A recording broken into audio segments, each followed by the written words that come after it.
Well, after a very uncomfortable sleep in a Walmart parking lot here in Marksville, Louisiana, the temperature got really cold. I now find myself here at the Marksville Earthworks. So I thought this would be a fitting place to start because we're covering a lot of Mississippian sites down here in the south, but what we have here is what looks more like a Hopewell or a Dina site, which is what we covered last episode. The Mississippians are known for platform style mounds, so sloped edges and a kind of a plateau on the top. But here in Marksville, we have a series of earthworks like we've seen at Newark. Behind me you can see a big earthen ring, and right here is ridges that go around the whole area. This is not really the style of the area, and now the Mississippians came after the Hopewell and the Adena, so this could be evidence of kind of that first little speck of that culture of up in the Ohio area reaching its way down here and inspiring the Mississippians who came after them. I can't get in because the site is closed because this is a very high crime area. There was a couple shootings here recently.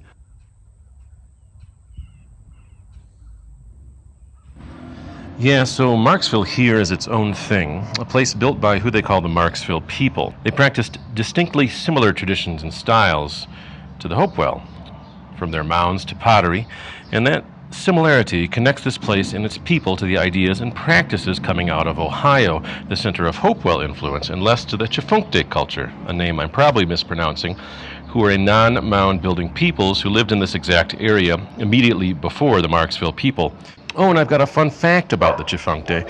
That wacky and made-up religious cult known as the Church of Mormon claims the Chifunkte were the Lamanites, one of the 4 tribes of the Americas who were enemies to the Nephites, the chosen tribe, and who were cursed with blackness of the skin by God as a result of their wickedness.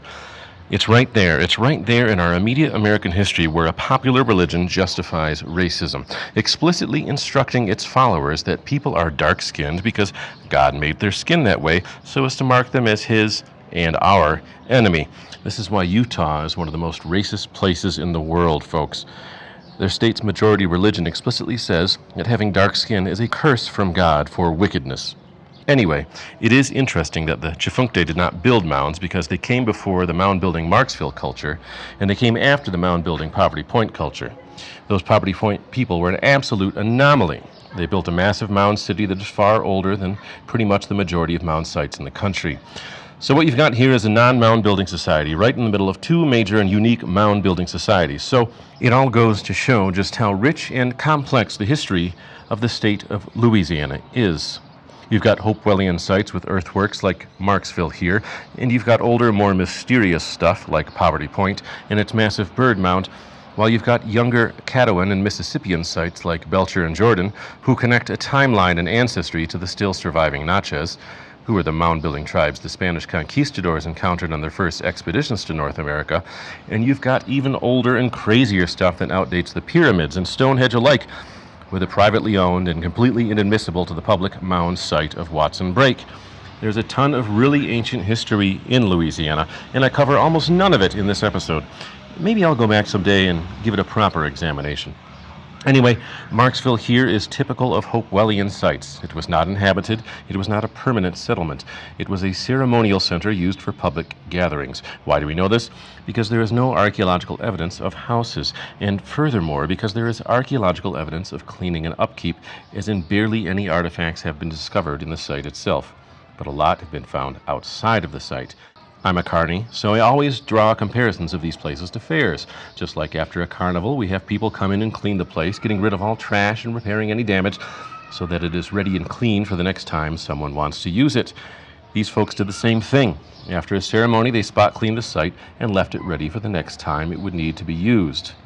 Of all the mounds at the site, only one, Mound 4, was used for burials, with 34 people and some dogs buried inside.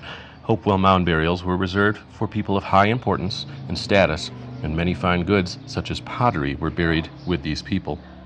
Marksville was used as a ceremonial center from about the year 1 AD to the year 400 AD, and then it was mysteriously abandoned and the Marksville culture disappeared.